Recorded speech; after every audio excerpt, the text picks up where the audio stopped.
This channel does not promote any violent, harmful, or illegal activities. All content provided by this channel is meant for an educational purpose only.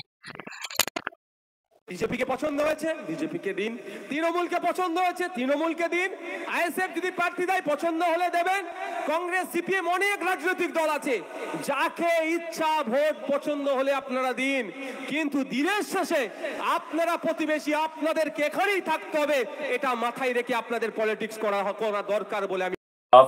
সালাম, নমস্কার। All in one YouTube চ্যানেলে তোমাদের সকলকে স্বাগত বন্ধুরা।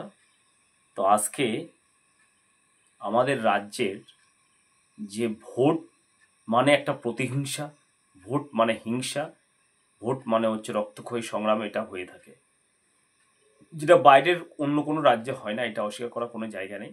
চিকিৎসার সুবাদে থেকে শুরু করে ঘুরতে অনেক জায়গায়, অনেক রাজ্যে গেছিলাম, তামিলনাড়ু গেছিলাম, কেরালা গেছিলাম, গুজরাট, পাঞ্জাব, হরিয়ানা, সমস্ত বেশিরভাগ রাজ্য ঘুরেছি একটুখানি, এমনকি জম্মু কাশ্মীরও ঘুরেছি। তো সে সমস্ত জায়গায় ভোট যখন হয় মনে হয় না যে ভোট হচ্ছে।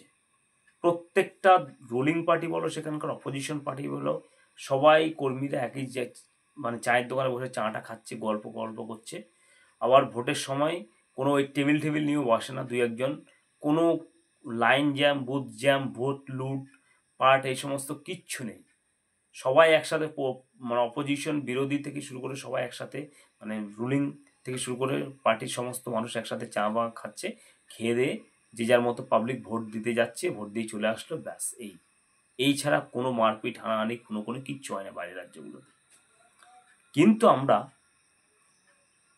34 ইয়ার্সও দেখে এসেছি, লাস্টের দিকে আমরা হয়তো যখন জ্ঞান হয়েছে তখন দেখেছি, সে সময়ও মোটামুটি একটা ঝামেলা আমরা দেখেছি যতটা পেরেছি। যা হয়েছে, কারণ এই সময় সোশ্যাল মিডিয়া, ইন্টারনেট এগুলো ছিল না বললেই চলে, যার ফলে যদি কিছু হয়ে থাকে সেগুলো এক্সপোজ পেত না আর কি। কিন্তু তারপরে আমরা সবাই চাইছিলাম সরকার পরিবর্তন হোক, পরিত্রাণ চেয়েছিল সবাই, সেই অনুযায়ী পরিবর্তন হলো। পরিত্রাণ তো হলো না। কেন বলছি? আমরা চেয়েছিলাম একটা নির্বাচন হবে বা যাই কিছু হবে পশ্চিমবাংলার মানুষ, যেখানে রক্ত ঝরবে না, যেখানে কোনো মায়ের কোল খালি হবে না। কিন্তু আমরা কি দেখছি, এখন বাংলায় একটা কর্পোরেটিভ ব্যাংকের যদি মানে ভোটও হয়, সেখানেও যেন প্রাণহানি হয়। এটা কেন হবে বন্ধুরা? আরে বাবা, আমার দলের এজেন্ডা নিয়ে আমি প্রত্যেকটা পাবলিকের কাছে যাব, পাবলিক যাকে ভালো লাগবে তাকে ভোট দেবে।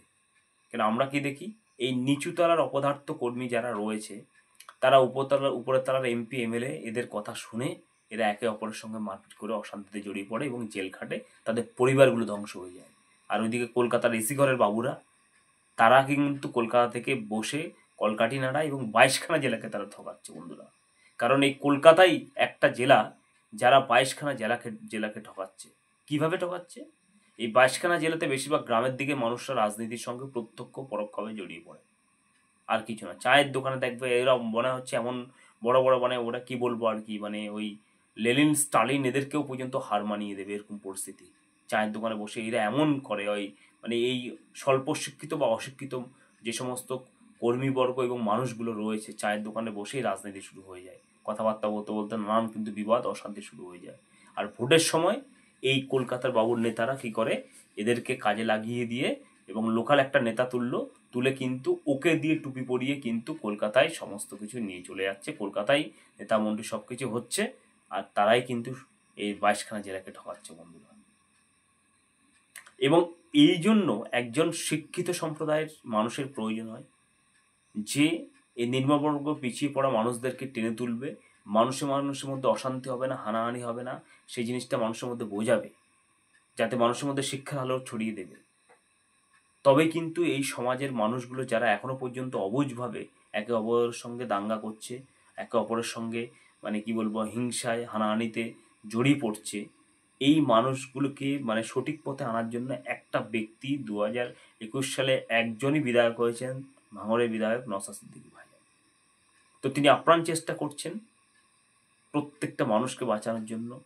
তার যে বক্তব্য, প্রত্যেকটা মানে লেকচার্স, সেটা মানুষের মন ছুঁয়ে যাওয়ার মতো এবং মানুষকে সঠিক পথে আনার জন্য।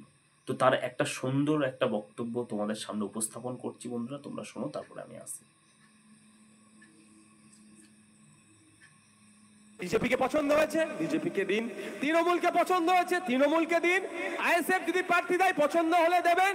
কংগ্রেস, সিপিএম, অনেক রাজনৈতিক দল আছে, যাকে ইচ্ছা ভোট পছন্দ হলে আপনারা দিন। কিন্তু দিনের শেষে আপনারা প্রতিবেশী, আপনাদেরকে এখানেই থাকতে হবে, এটা মাথায় রেখে আপনাদের পলিটিক্স করা দরকার বলে আমি। পর থেকে পশ্চিমবাংলায় অনেক শাসন করে গিয়েছে, কিন্তু সব থেকে বেশি ক্ষতিগ্রস্ত, সব থেকে বেশি ধ্বংস হয়েছে তৃণমূলের আমলে। আমি দায়িত্ব নিয়ে দেখিয়ে দিতে পারি। এই মুহূর্তে পশ্চিমবাংলার জেলগুলিতে 25,000-এর মতো কয়েদি আছে, 3,000 আছে ফরেনার, বিদেশি। বন্ধুরা, 22,000 এই পশ্চিমবাংলা বা অন্য রাজ্যের নাগরিক, বিভিন্ন রাজ্যের যারা ক্রাইম করে। তার মধ্যে কম করে 15,000 পশ্চিমবাংলার মুসলমান।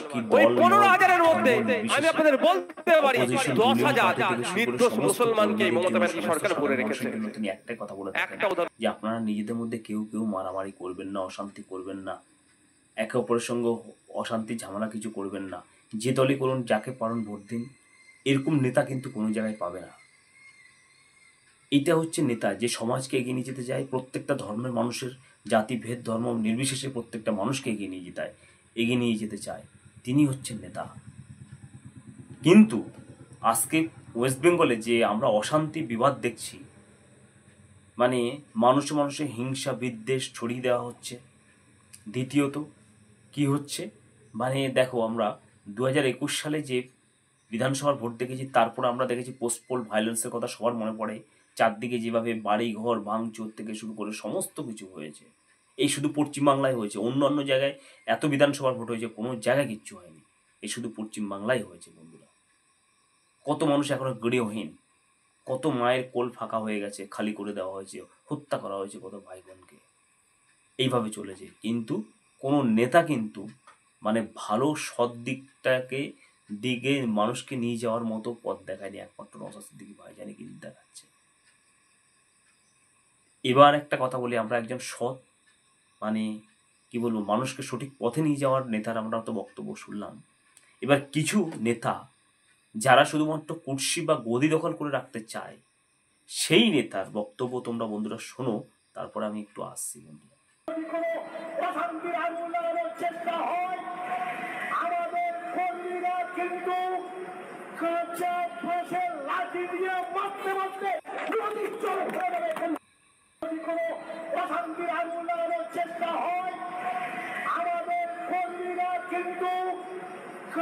তো বন্ধুরা, ওই নেতার বক্তব্য তোমরা শুনলে।